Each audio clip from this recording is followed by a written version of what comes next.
আসসালামু আলাইকুম। এটিএন বাংলা সংবাদে সবাইকে স্বাগত জানাচ্ছি। নাবিলা রহমান। প্রথমে বিআরবি কেবলস সংবাদ শিরোনাম। করোনা টিকা নিয়েছেন প্রধানমন্ত্রী।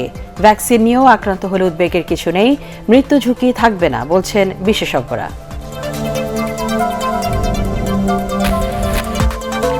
কারাগারে মুশতাক আহমেদের মৃত্যু অস্বাভাবিক কিছু নয়, তদন্ত রিপোর্ট জানালেন স্বরাষ্ট্রমন্ত্রী। মুক্তি পেলেন কার্টুনিস্ট কিশোর।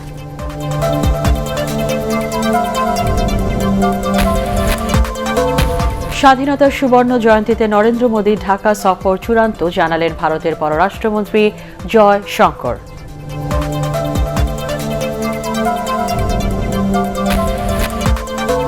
দুর্নীতির অভিযোগ অস্বীকার করে শিক্ষামন্ত্রীকে দুষলেন ভিসি নাজমুল আহসান কালিমুল্লাহ।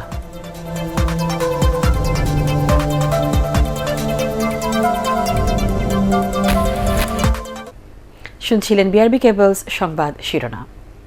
সংবাদে এছাড়াও থাকছে হবিগঞ্জের চুনারুঘাটে চা শ্রমিকদের সাংস্কৃতিক অনুষ্ঠানের খবর।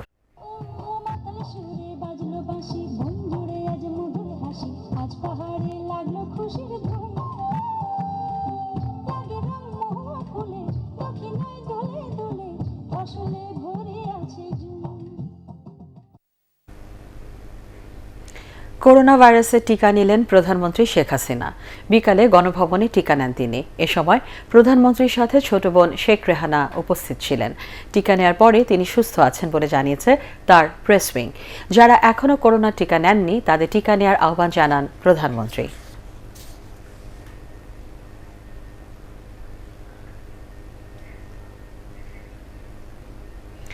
টিকা নেওয়ার পর কেউ করোনা আক্রান্ত হলে উদ্বিগ্ন হওয়ার কিছু নেই, বরং স্বাস্থ্য বিশেষজ্ঞরা বলছেন টিকা নেওয়া থাকলে করোনায় মৃত্যু ঝুঁকি কম হবে, এমনকি রোগীকে হাসপাতালেও যেতে হবে না। তারা আরও বলছেন সংক্রমণের হার কমাতে টিকা নেওয়ার কোনো বিকল্প নেই। মাহবুব কবির চপলের রিপোর্ট। সপ্তাহখানেক আগেও দৈনিক 2 লাখের বেশি মানুষ ভ্যাকসিন নিলেও এখন সেই সংখ্যা 1.25 লাখের কাছাকাছি। টিকা নেওয়ার পরও কেউ কেউ করোনায় আক্রান্ত হওয়ায় সে আগ্রহে কিছুটা ভাটা পড়েছে। জাতীয় পরামর্শ কমিটির সভাপতি বলছেন, টিকা নেওয়ার পরও কেউ করোনায় আক্রান্ত হলে তার মৃত্যু ঝুঁকি কম হবে। টিকা নিলে শতভাগ লোক, আমি কথা বলব শতভাগ লোকের যে সংক্রমণ হবে না তা নয়, বেশিরভাগ লোকেরই রোগ প্রতিরোধ ক্ষমতা তৈরি হবে, সংক্রমণটা হবে না। কিন্তু তাহলে যাদের হচ্ছে বা হবে তাদের কারণটা কি?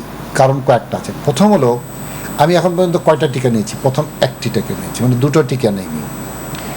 একটি টিকার যেটা নিয়েছি সেটারও আবার রোগ প্রতিরোধ যে ক্ষমতা, যেটা ইমিউনিটি তৈরি হয়, সেটা 2 সপ্তাহ, কেউ বলে 3 সপ্তাহ পরে।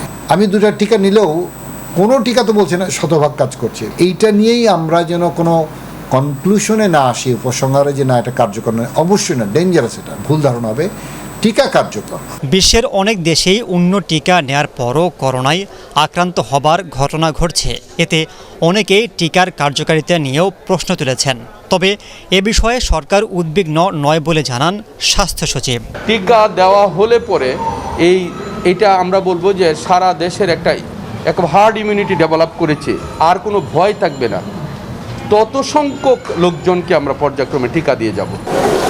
বিশেষজ্ঞরা জানান, করোনার ভ্যাকসিন শরীরে কাজ শুরু করতে কম বেশি 2 থেকে 3 সপ্তাহ সময় লাগে এবং এর পূর্ণ ফল পেতে দ্বিতীয় ডোজ পর্যন্ত অপেক্ষা করতে হবে। তাই আগে ভাগেই উদ্বিগ্ন না হবার আহ্বান জানান তারা। মাহবুব কবির চপল, এটিএন বাংলা, ঢাকা। কারাগারে মুশতাক আহমেদের স্বাভাবিক মৃত্যু হয়েছে বলে জানিয়েছেন স্বরাষ্ট্রমন্ত্রী আসাদুজ্জামান খান কামাল। সচিবালয়ে তদন্ত প্রতিবেদনের সারসংক্ষেপ প্রকাশ করে এ তথ্য জানান তিনি। বেগম খালেদা জিয়ার জামিন আবেদন আইন মন্ত্রণালয়ে পাঠানো হয়েছে বলেও উল্লেখ করেন পররাষ্ট্রমন্ত্রী। কোনো আইনের আওতায় কারাগারে আটক কারো মৃত্যুর পর ওই আইন বাতিল করতে হলে দেশের সব আইনই বাতিল করতে হবে বলে এদিকে মন্তব্য করেছেন তথ্যমন্ত্রী ডক্টর হাসান মাহমুদ। নিয়াজ জামান সজীবের রিপোর্ট। সম্প্রতি ডিজিটাল নিরাপত্তা আইনে কারাগারে থাকা অবস্থায় মারা যান লেখক মুশতাক আহমেদ। তার মৃত্যু নিয়ে নানা মহলে প্রশ্ন ওঠে। ওই আইন বাতিলের দাবিতে মাঠে নামে বিভিন্ন সংগঠন। সচিবালয়ে মুশতাক আহমেদের মৃত্যুর তদন্ত প্রতিবেদনের সারসংক্ষেপ প্রকাশ করে স্বরাষ্ট্রমন্ত্রী জানান, তার স্বাভাবিক মৃত্যু হয়েছে। মন্ত্রণালয়ে একজন অতিরিক্ত সচিবের নেতৃত্বে একটা টিম করে দিয়েছিলাম।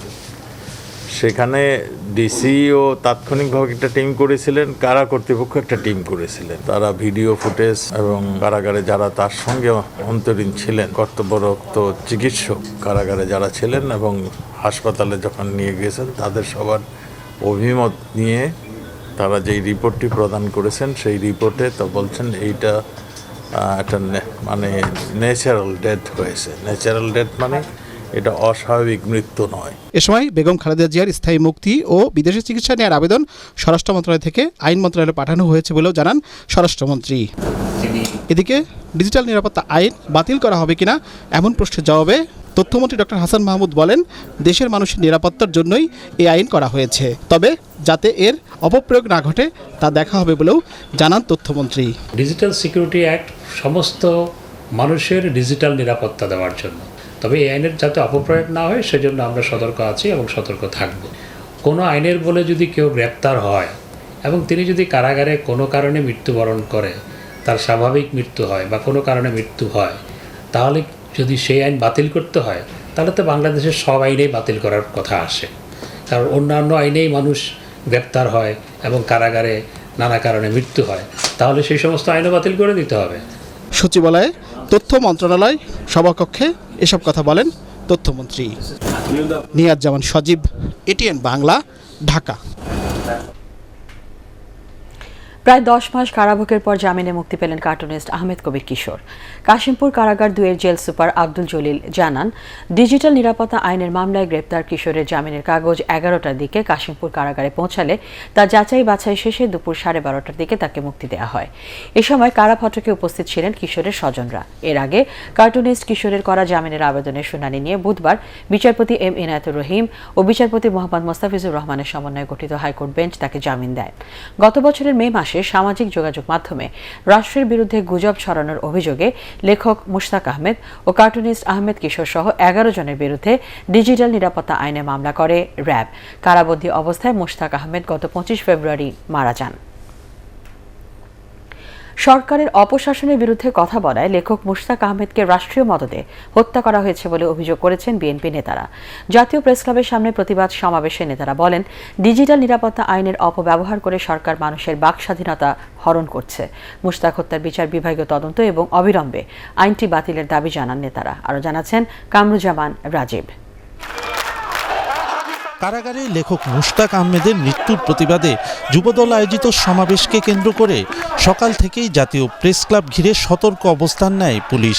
নিরাপত্তা বেষ্টনীর মধ্যে অনুষ্ঠিত সমাবেশে বিএনপি নেতারা অভিযোগ করেন, অপকর্মের বিরোধিতা করলেই সরকারের নির্যাতনের শিকার হয়ে জীবন দিতে হয়। ভোটারবিহীন সরকার মানুষের কণ্ঠরোধ করে ক্ষমতায় টিকে থাকতে চায় বলেও অভিযোগ করেন নেতারা। মুশতাক আহমেদকে ডিজিটাল সিকিউরিটি অ্যাক্টে গ্রেফতার করে অন্যায়ভাবে তাকে কারাগারে আটক করে রেখে তাকে হত্যা করা হয়েছে।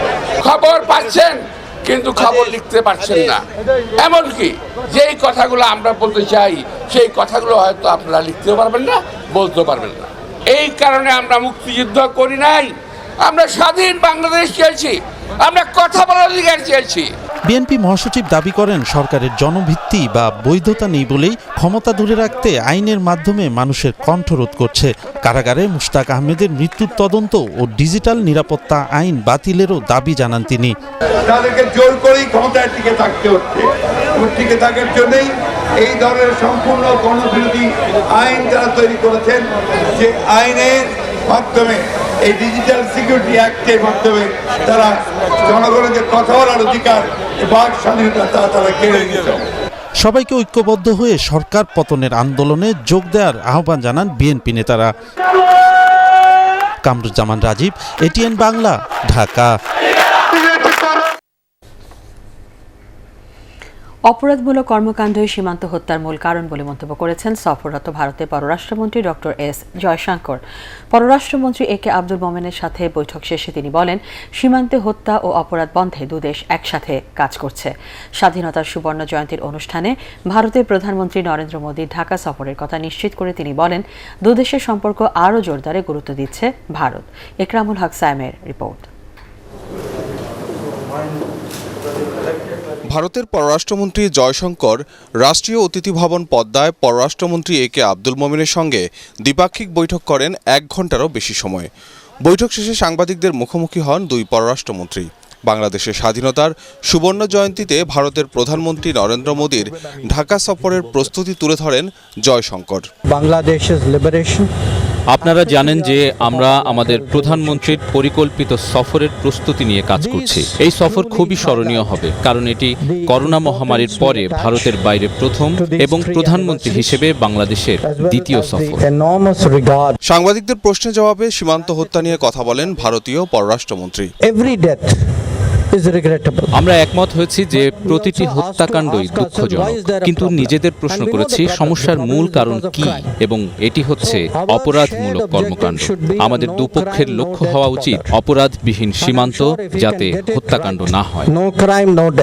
জয়শঙ্কর বলেন, যে কোনো ইস্যুতে দুদেশের আলোচনা হতে পারে, তবে তিস্তা সহ অভিন্ন নদীর পানি বন্টন ইস্যুতে নতুন কোনো খবর দিতে পারেননি তিনি। গুরুত্ব তুলে ধরেন বাংলাদেশের সাথে কানেক্টিভিটি বাড়ানোর বিষয়ে। যদি আমরা বাংলাদেশ ভারতের মধ্যে কানেক্টিভিটি ঠিক রাখতে পারি, তাহলে সামগ্রিক ভূ অর্থনীতিতে পরিবর্তন আসবে। পানি নিয়ে ভারত সরকারের অবস্থানের কোনো পরিবর্তন হয়নি, এটি নিয়ে আলোচনা হয়েছে। বাংলাদেশকে ভারতের উৎপাদিত করোনা ভ্যাকসিনের সবচেয়ে বড় গ্রহীতা উল্লেখ করে জয়শঙ্কর বলেন, মহামারীতে দুদেশের বন্ধুত্ব আরও দৃঢ় হয়েছে। ইকরামুল হক সায়েম, এটিএন বাংলা, ঢাকা। দেশের বিজ্ঞানী ও গবেষকদের পথ ধরেই আগামী প্রজন্ম এগিয়ে যাবে বলে প্রত্যাশা করেছেন প্রধানমন্ত্রী শেখ হাসিনা। গবেষক ও বিজ্ঞান শিক্ষার্থীদের মাঝে ফেলোশিপ ও গবেষণা অনুদান প্রদান অনুষ্ঠানে তিনি বলেন, বিজ্ঞানকে কাজে লাগিয়েই এগিয়ে যাবে দেশ। এ সময় জনগণের অর্থ যাতে জনকল্যাণে ব্যয় হয়, সেভাবে গবেষণা কাজ চালিয়ে যেতে বিজ্ঞানীদের তাগিদ দেন তিনি। বিস্তারিত জানাচ্ছেন সৈয়দ রিয়াজ। ডিজিটাল বাংলাদেশের কারণেই করোনা মহামারীর মধ্যেও যে কোনো পরিস্থিতি সুষ্ঠুভাবে মোকাবেলা করা সম্ভব হয়েছে উল্লেখ করে দেশে বিজ্ঞান গবেষণাকে আরও শক্তিশালী করার উপর জোর দেন প্রধানমন্ত্রী শেখ হাসিনা। রাজধানীর ওসমানী স্মৃতি মিলনায়তনে বিজ্ঞান ও প্রযুক্তি মন্ত্রণালয় আয়োজিত অনুষ্ঠানে তিনি বলেন, দক্ষ জনশক্তি গড়ে তোলার কোনো বিকল্প নেই। মানব কল্যাণে কাজ করতে হবে, এবং আপনারা এটুকু মনে রাখবেন যে আমরা যে ফেলোশিপ দিচ্ছি বা অর্থ বরাদ্দ করেছি, এটা কিন্তু জনগণেরই অর্থ, জনগণের কল্যাণেই যেন সেটা কাজে লাগে, সেই দিকটা বিশেষ করে দৃষ্টি দিয়ে আপনাদের গবেষণার কাজ আপনারা চালিয়ে যাবেন। বাংলাদেশ যে এগিয়ে যাচ্ছে, এই অগ্রযাত্রা কেউ থামাতে পারবে না। আর করোনা ভাইরাস যখন পারে নাই, তখন আর কেউ পারবে না, এটাই আমার বিশ্বাস। প্রধানমন্ত্রী আরও বলেন, সারা দেশে হাইটেক পার্কগুলো এমনভাবে করা হচ্ছে যাতে দেশের জনশক্তি অর্থনৈতিকভাবে স্বাবলম্বী হতে পারে।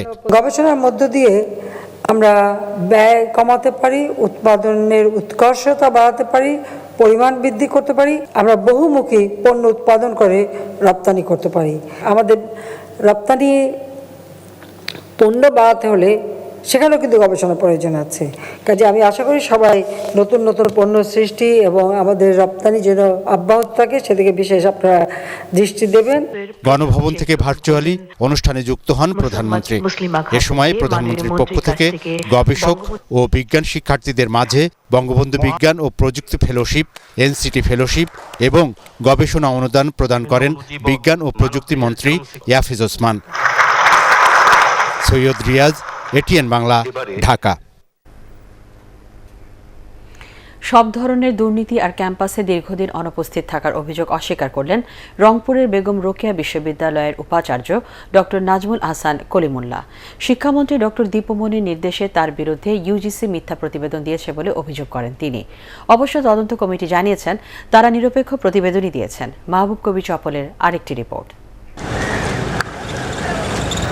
বেগম রোকেয়া বিশ্ববিদ্যালয়ে উপাচার্য হিসেবে যোগ দেওয়ার পর থেকে ক্যাম্পাসে দিনের পর দিন অনুপস্থিত থাকার অভিযোগ ওঠে নাজমুল আহসান কলিমুল্লাহর বিরুদ্ধে।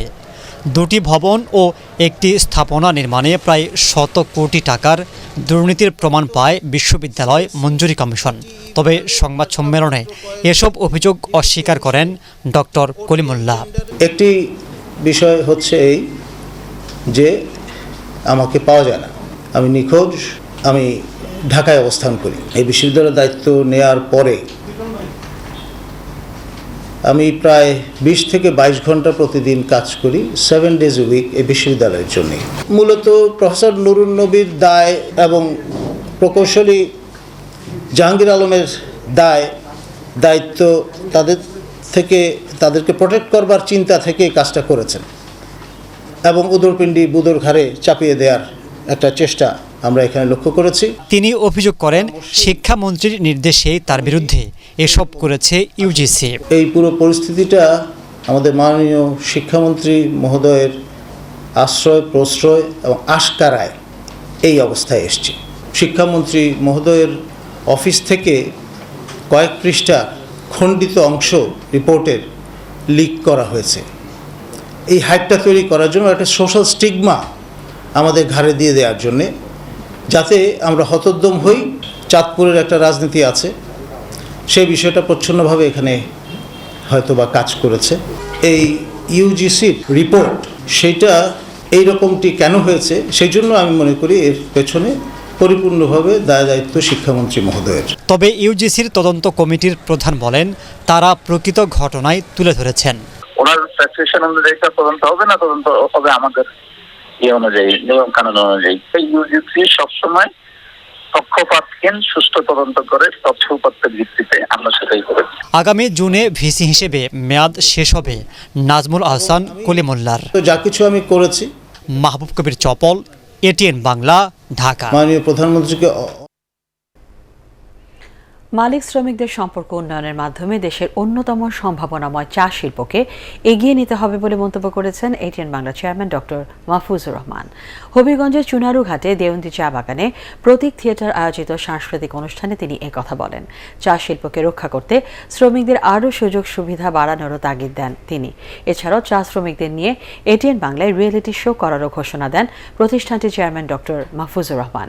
অন্যদিকে এটিএন বাংলার বার্তা বিভাগের উপদেষ্টা হাসান আহমেদ চৌধুরী কিরণ বলেন, চা শিল্পের উন্নয়নে শ্রমিকদের মৌলিক অধিকারগুলো নিশ্চিত করতে হবে। বিস্তারিত জানাচ্ছেন শফিকুল ইসলাম শামীম।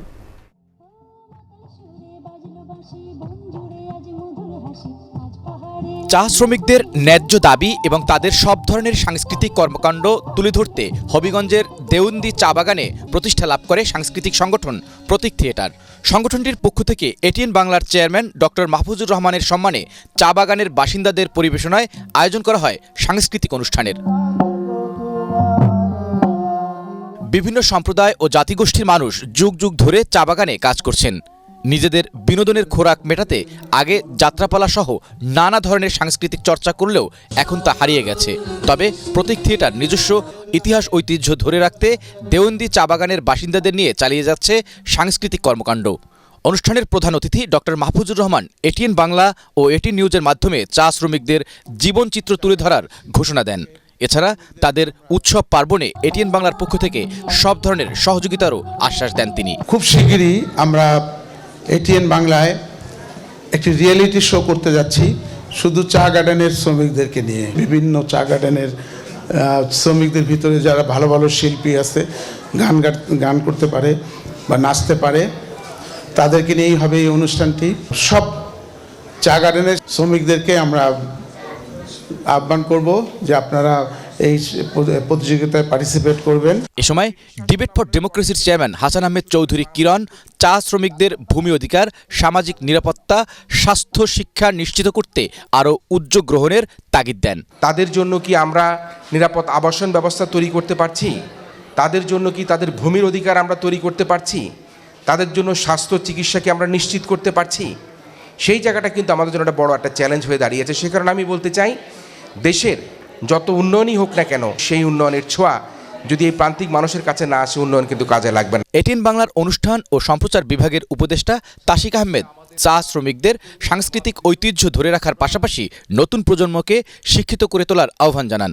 উন্নত সংস্কৃতির চর্চা যে আপনারা চালিয়ে যাচ্ছেন, সেই চর্চা চালিয়ে যেতে হবে। বাঙালির সংস্কৃতি অনেক উন্নত। আমরা বিশ্বাস করি যে এই সংস্কৃতি চর্চার মাধ্যমে আমরা সারা বিশ্বে বুক ফুলিয়ে মাথা উঁচু করে চলব।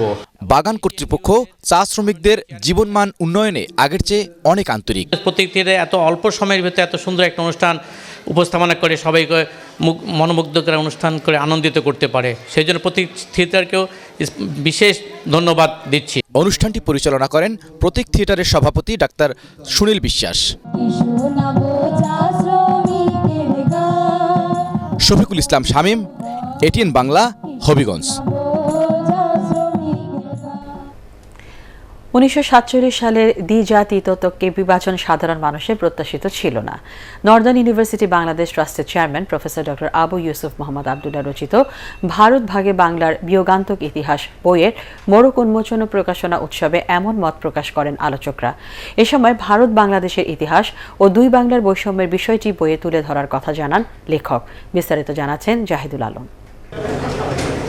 একই ভাষা, একই কৃষ্টি এবং একই সাথে বেড়ে ওঠা সুখ দুঃখে প্রতিবেশী বন্ধুরা কখন যেন এপার বাংলার নিজ ভূমি ছেড়ে পাড়ি জমায় ওপার বাংলায়। নিজের মাতৃভূমিতেই ভোগে অস্তিত্বের সংকটে। রাজনৈতিক প্রতিহিংসার ফসল হিসেবে দাঙ্গা এবং বাংলা ভাষাভাষী মানুষের আত্মিক সম্পর্কের ছেদ ঘটানোর বিষয়টি ফুটে ওঠে গবেষণাধর্মী বইটিতে। রাজধানীর বনানীতে Bangladesh institute of international higher studies মিলনায়তনে তারই আলোকপাত করেন লেখক। আমাদের এই যে বিভাজন, আমাদের যে বৈষম্য, আমাদের যে সাম্প্রদায়িকতা, আমরা যারা সীমান্তের পাড়ের সন্তান তারা আমরা দেখেছি কিভাবে ধীরে ধীরে মাইনরিটি গ্রুপ যারা আমরা মাইনরিটি বলি, কথাটা আমার অপছন্দ, তারপরেও আমরা দেখেছি তাদের চলে যাওয়া, হাজার বছরের শত বছরের বাপদাদার ভিটে মাটি ছেড়ে এই যে চলে যাওয়া, এটাকে কত করুণ এবং কত হৃদয় বিদারক। মোড়ক উন্মোচন ও প্রকাশনা উৎসবের প্রধান অতিথি ছিলেন বাংলা একাডেমির সভাপতি শামসুজ্জামান খান। সম্মানিত অতিথি ছিলেন কথা সাহিত্যিক সেলিনা হোসেন, সাবেক তথ্য প্রতিমন্ত্রী দিদার বক্ত। নর্দার্ন বিশ্ববিদ্যালয়ের উপাচার্য অধ্যাপক ডক্টর আনোয়ার হোসেনের সভাপতিত্বে বিশেষ অতিথি হিসেবে আলোচনায় অংশ নেন কুষ্টিয়া ইসলামী বিশ্ববিদ্যালয়ের অধ্যাপক ডক্টর রশিদ আসকারি ও কবি বিলু কবির। জাহিদুল আলম, এটিএন বাংলা, ঢাকা। পঞ্চম দফায় দ্বিতীয় দিনে আরও 1759 জন রোহিঙ্গাকে নোয়াখালীর ভাসানচরে স্থানান্তর করা হয়েছে। সকালে চট্টগ্রামের পতেঙ্গা নৌঘাট থেকে নৌবাহিনীর 5টি জাহাজ তাদের নিয়ে ভাসানচরের উদ্দেশ্যে রওনা হয়। গতকাল আরও 2260 জন রোহিঙ্গাকে ভাসানচরে নিয়ে যাওয়া হয়। এ নিয়ে এখন পর্যন্ত মোট 13,000-এরও বেশি রোহিঙ্গাকে নোয়াখালীর দ্বীপটিতে স্থানান্তরিত করা হয়েছে।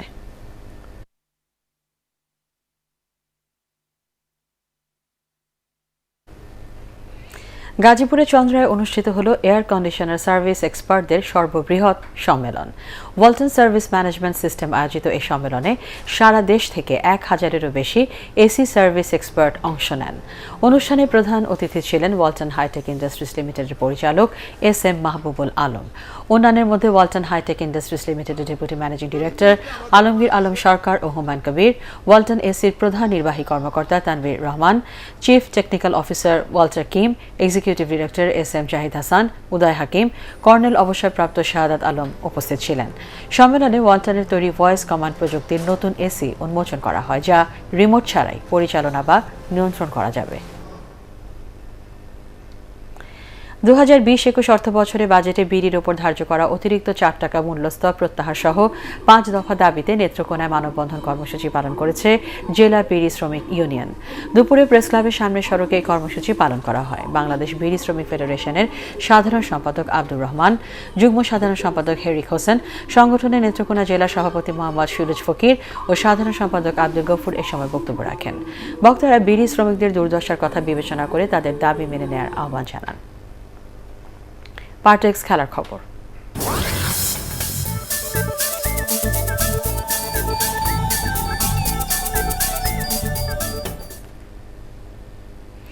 নিউজিল্যান্ডে 7 দিন কোয়ারেন্টাইন শেষে মাঠে অনুশীলনের সুযোগ পেল বাংলাদেশ ক্রিকেট দল। শরীরের জড়তা কাটাতে প্রথম দিনে ফিটনেস নিয়েই বেশি সময় কাটিয়েছে টাইগাররা। এই সফরে বাংলাদেশের লক্ষ্য নিউজিল্যান্ডের মাটিতে জয় খরা কাটানো, এমনটাই জানান অলরাউন্ডার মোহাম্মদ সাইফুদ্দিন। মমিনুর রিপনের রিপোর্ট। 24 ফেব্রুয়ারি নিউজিল্যান্ডে পৌঁছানোর পর বৃহস্পতিবারই প্রথম অনুশীলনের সুযোগ পেল বাংলাদেশ ক্রিকেট দল। 4টি গ্রুপে ভাগ হয়ে আলাদা আলাদা সময়ে অনুশীলন করেছে তামিম বাহিনী। প্রতি গ্রুপে ছিলেন 5 জন ক্রিকেটার। অনুশীলন করেন 2 ঘন্টা করে। আবহাওয়ার সাথে মানিয়ে নিতে প্রথম দিনে ঘাম ঝরায় টাইগাররা। প্র্যাকটিসে সবার আগে আমরা ফিল্ডিংটা নিয়ে বেশি কাজ করেছি, শর্ট ক্যাচ এবং হাই ক্যাচ নিয়ে, কারণ এখানে একটা ওয়েদার এবং বাতাসের একটা ব্যাপার থাকে, তো এটা মানিয়ে নেওয়ার জন্যই ক্যাচিং করা। এরপর আমরা ছোট ছোট সেশনে ব্যাটিং এবং বোলিং করি এবং শেষে একটু ফিটনেস করি, যেহেতু আমরা 7 দিন ফিটনেস খুব বেশি করতে পারিনি, তো যার কারণে আমরা রানিং করি। নিউজিল্যান্ডে খেলা 13 ওয়ানডেতে একটিও জেতেনি বাংলাদেশ। এবার সেই আক্ষেপ ঘোচাতে চায় টাইগাররা। ওয়ানডেতে আমরা আলহামদুলিল্লাহ অনেক ভালো টিম, তো আমরা যদি আমাদের সবার ভালো খেলতে পারি, দিনটা যদি আমাদের হয়, অবশ্যই আমাদের পক্ষে রেজাল্ট কথা বলবে। এর পাশাপাশি টি20ও আছে, যেহেতু এর আগে আমাদের প্রাপ্তির খাতা একদমই শূন্য, তো আমাদের চেষ্টা থাকবে এই সিরিজ থেকে কিছু নিয়ে যেতে, যেন দেশে যেতে পারি। অনুশীলন শুরু হলেও কোয়ারেন্টিন থেকে এখনো পুরো মুক্তি মেলেনি টাইগারদের। জৈব সুরক্ষা বলয়ে গ্রুপ করে অনুশীলন চলবে আরও 7 দিন। এরপর কুইন্সটাউনে 5 দিনের ক্যাম্পে নিবিড় অনুশীলনে প্রস্তুতি নেবে বাংলাদেশ। মমিনুর রিপন, এটিএন বাংলা। প্রথম টি20তে শ্রীলঙ্কাকে 4 উইকেটে হারিয়ে 3 ম্যাচের সিরিজে 1-0 এগিয়ে গেল ওয়েস্ট ইন্ডিজ। ম্যাচ জয়ে ওয়েস্ট ইন্ডিজকে 132 রানে টার্গেট দেয় শ্রীলঙ্কা। আর এন্টিগার কোলরিজ স্টেডিয়ামের এই ম্যাচেই হ্যাট্রিক করা আর 1 ওভারে 6 ছক্কা হজমের অভিজ্ঞতা হলো লঙ্কান স্পিনার আকিলা ধনঞ্জয়ের। হ্যাট্রিক করার পরের ওভারেই ধনঞ্জয়কে 6 ছক্কা মারেন ক্যারিবিয়ান অধিনায়ক আয়রন পোলার্ড। প্রথম 3 ওভারে লেন্ডল সিমন্স আর এভিন লুইসের 48 রান সংগ্রহ করেন। পরের ওভারে হ্যাট্রিক করে ম্যাচ ঘুরিয়ে দেন ধনঞ্জয়া। তবে সেই হ্যাট্রিকের আনন্দ মলিন হয়ে যায় কারণ পোলার্ড তার পরের ওভারে 6 বলে 6টি ছক্কা মারলে 11 বলে 38 রান করে দলকে জয় এনে দেন ম্যাচ সেরা পোলার্ড। দ্বিতীয় সেমিফাইনালে সেভিয়াকে 3-0 গোলে পরাজিত করে 3-2 গোল করে জিতে প্রতিযোগিতার ফাইনালে উঠেছে বার্সেলোনা। নিজেদের মাঠ নিউ ক্যাম্পে খেলার 12 মিনিটেই ওসমান দম্বেলের গোলে এগিয়ে যায় বার্সেলোনা। ইনজুরি টাইমের দ্বিতীয় মিনিটে ফার্নান্দে দ্বিতীয় হলুদ কার্ড পেয়ে মাঠ ছাড়লে 10 জনের দলে পরিণত হয় সেভিয়া। সেই সুযোগে ইনজুরি টাইমের চতুর্থ মিনিটে জেরার্ড পিকে ব্যবধান দ্বিগুণ করেন। প্রথম লেগে সেভিয়া 2-0 গোলে জেতার ফাইনালিস্ট নির্ধারণে খেলা গড়ায় অতিরিক্ত সময়। 95 মিনিটে ফাইনাল নিশ্চিত করা গোলটি করেন মার্টিন ব্রাথওয়েট।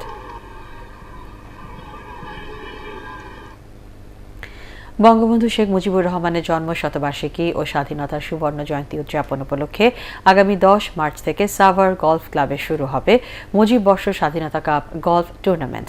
3 দিনের এই প্রতিযোগিতা উপলক্ষে বঙ্গবন্ধু জাতীয় স্টেডিয়ামে আয়োজিত এক সংবাদ সম্মেলনের আয়োজন করা হয়।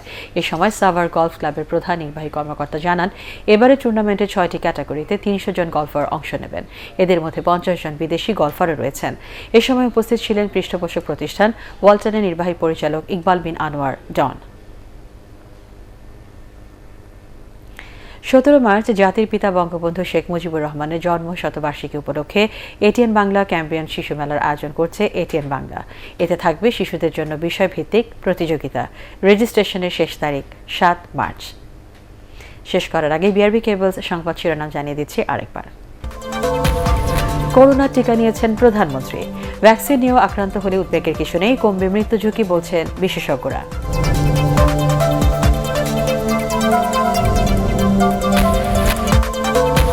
কারাগারে মোশতাকের আহমেদের মৃত্যু অস্বাভাবিক কিছু নয়, তদন্ত রিপোর্ট জানালেন স্বরাষ্ট্রমন্ত্রী। মুক্তি পেলেন কার্টুনিস্ট কিশোর।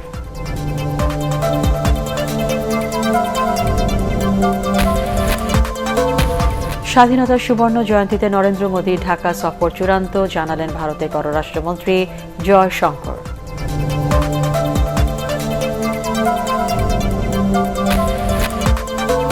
দুর্নীতির অভিযোগ অস্বীকার করে শিক্ষামন্ত্রীকে দুষলেন ভিসি নাজমুল হাসান কলিমুল্লাহ।